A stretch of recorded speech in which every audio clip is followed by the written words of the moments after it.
Peter, what's on your mind today? Yeah, hi, Tom. How are you? I am great, but I'll get better, Peter. What's up? Yeah, I just ordered your book on the hidden history of American oligarchy, and it should be here today or tomorrow. I'm looking forward to reading it. My question to you today is, what part do you think that NAFTA played in exacerbating white tensions and white supremacy? I believe that we lost 1/3 of our industrial jobs. Yeah, and more or less. As a result, excuse me? I said yes, more or less. We did, yeah. Right. It's like a dog chasing its tail. I mean, you've got something happens, and then that provokes this response. A happens, and that provokes B response, and then B happens, becomes full blown, and that produces C response, and then C happens, and that brings you back to A, right, and causes more of A to happen. So. Right. Where this all started, and this is actually a fascinating history, Peter, and one of these days I'm going to write a book, or in fact I proposed a hidden history book on this very topic, the hidden history of trade. Where this started was the idea that if we increase trade around the world, we will decrease wars.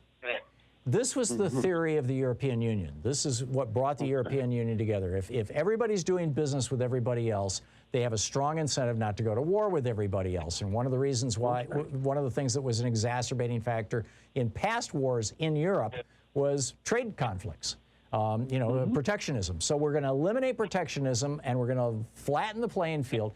And that actually can work when everybody is at pretty much the same place. In other words, the cost of labor in France and the cost of labor in Germany and the cost of labor in Spain and the cost of labor in England were all pretty much the same. And the ability to be industrialized were all pretty much the same. And so if you all get together and create a giant trade group, you actually do decrease the risk of war. So but that's theoretical. But that's theoretically. Well, yeah, no. Actually, I think the experience of the European Union has actually demonstrated it after 2 world wars within a 20-year period. Back in the first half of the 20th century before this. But here's where it gets bad.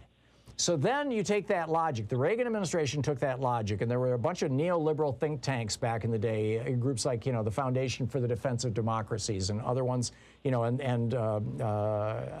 forgetting the name of the guy, Hayakawa was, he wrote a book, The End of History and the Last Man. Francis Fukuyama wrote that book. And basically what they said was, the whole world should adopt this policy that Europe did to end all wars all around the world. And so if we simply say to Bangladesh, where labor is 20 cents an hour, or to China, where labor can be 30 cents an hour, we're going to flatten the trade, or Mexico, where labor is $1 an hour. We're going to flatten the playing field, and we're all going to engage in free trade, and we're no longer going to protect our domestic markets, including our labor markets. If we do that, then we're going to end wars around the world. And the side effect of that was the destruction of the working class in the wealthier countries, specifically the United States, and the raising of a new middle class in countries like China and Mexico. Now this takes us, that's A. So that takes us to B. B was, as the middle class collapses in America, most of the American middle class is white, and you got a whole bunch of white people who are now out of jobs and out of the middle class, and they're looking around going, what the hell happened?